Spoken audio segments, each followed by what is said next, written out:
domains, the other very common type of threat feed that that we'll query. In this example, we're using the malware domains feed that we will look for. And we say that, okay, again, lookup against DNS requests, very obvious.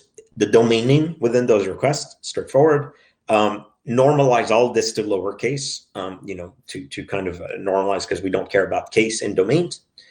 And query malware domains, and that's it. Those are, there's only really one location for DNS requests that get produced, from Mac, Windows, Chrome.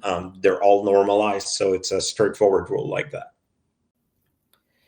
Finally, for hashes, you'll see that it's a little bit similar to the VirusTotal one, except we've added a tiny bit of complexity here. So this example, we're using the lookup global hash. So that's the big feed provided by SockSotter and LimaCharlie. And the reason it's slightly more complex is because we want to look up, we know that it's a mix of hash types. So we want to look up the SHA-56, the MD5, and the SHA-1 of all the code identities that we get. So to do that, we make the top level of our DNR rule an OR. So because we're going to essentially take 3 different rules and just say if one of them, A or B or C matches, consider that a match. We only care about code identity event that contains all those hashes.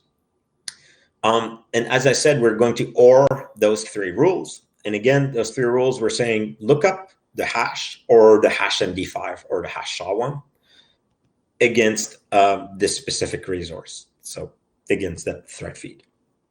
As straightforward as this.